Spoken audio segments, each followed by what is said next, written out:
What is up, everybody? Welcome back to the channel, guys. We've got an update on the Turbo 93 GT today. More info, more some headaches, some good, some bad. But yeah, that's what we're going to do today. Real quick, guys, before we go any farther, remember June 6th, Jackson, Tennessee, Jackson Dragway. I rented out the track. Come to Ford Takeover, numero 4. It's going to be an awesome time. Info on the Facebook page, facebook.com/Foxcast Media, guys. Let's go.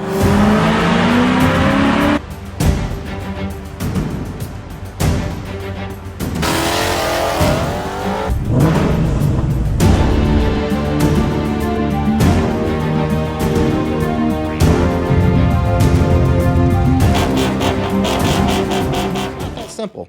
Guys, I'm going to take a quick sidebar and say, look, when we're installing stuff on our cars, we want easy. We want bolt in and go fast and have no problems, and you know, that's what we want. And actually, you know, and I'm speaking for myself as well. We want easy. We want to just throw it on the car and go. This kit is not going to be exactly that. Now, this is about as easy as you're going to get as far as putting the turbo on your Fox body. But there are a lot of things that you're going to have to bear in mind. I talked about that in the last video. If you did not catch that, go back and watch that.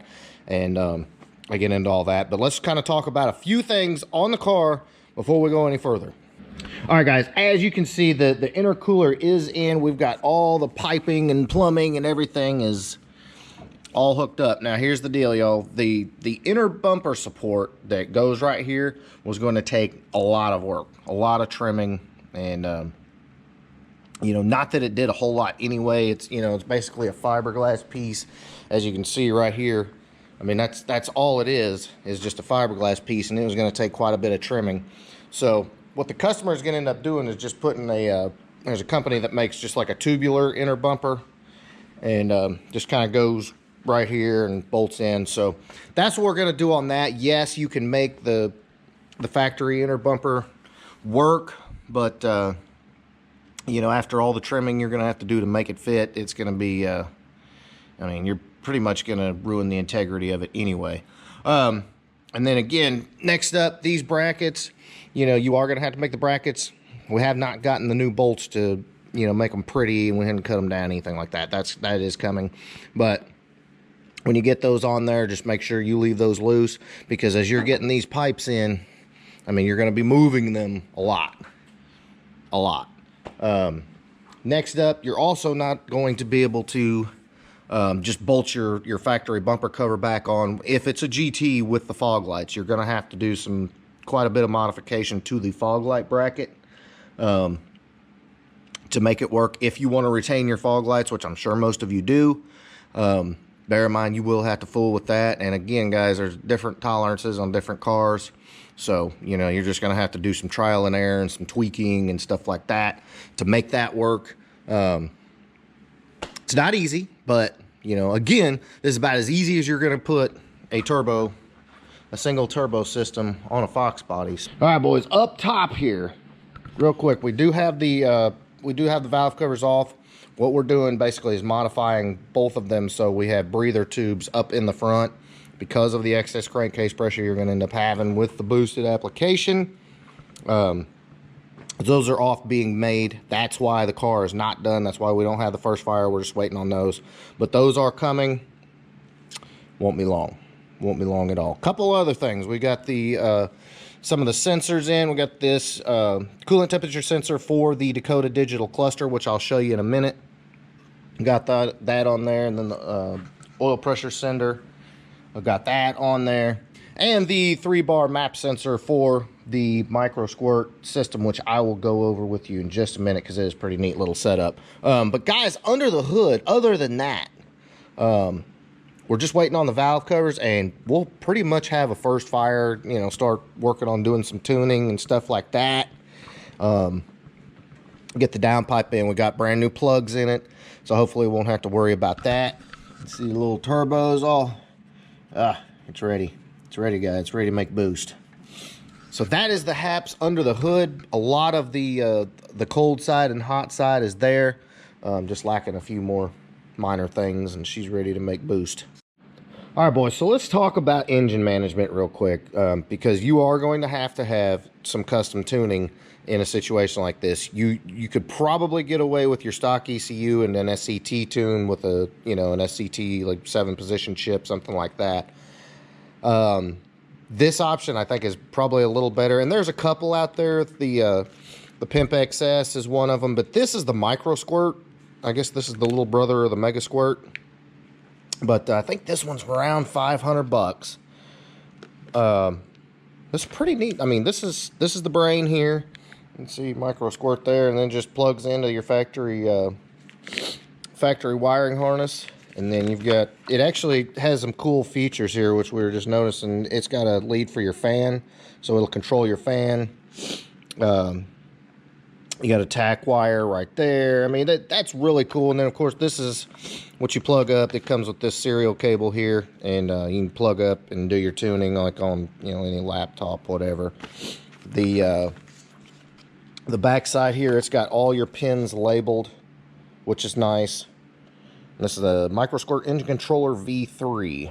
Microsquirt.info is the website if you need some more info on it. But pretty neat little setup. Then there's your vacuum line, because you got your 3-bar map sensor right there on the firewall. That's going to read boost and all that, I believe. Again, guys, we've never fooled with this, so just trying to give you as much info as possible. Then all these fittings and stuff for the vacuum lines. The instructions are really good. Got a lot of good info here. Tells you exactly, you know, what pigtail to get into, as you know, as far as wiring it up.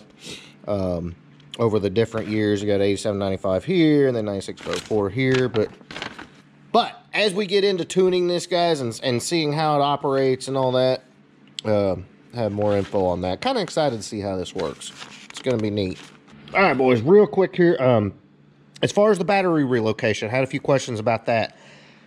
You don't technically have to. The customer did want it moved, but as you can see, nothing's really going right here.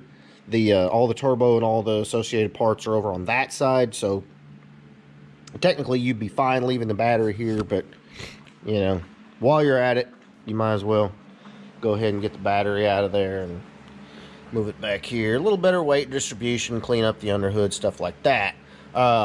Did install the 340 in-tank fuel pump. That is installed, and that's good to go, so no worries as far as that goes.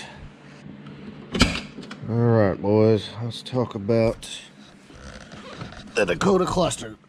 And I had a crazy amount of questions, people thinking that you could only do the Dakota digital cluster with a Coyote. That is totally not the case, guys, I promise you. And here it is, just to prove it, getting the Dakota cluster in here. And this is going to be, again, a great upgrade over the factory cluster. These gauges are so much more accurate than the stock ones. And then, you know, of course, all the extra little features, the 0 to 60, and you've got digital speedo readouts and tack readouts.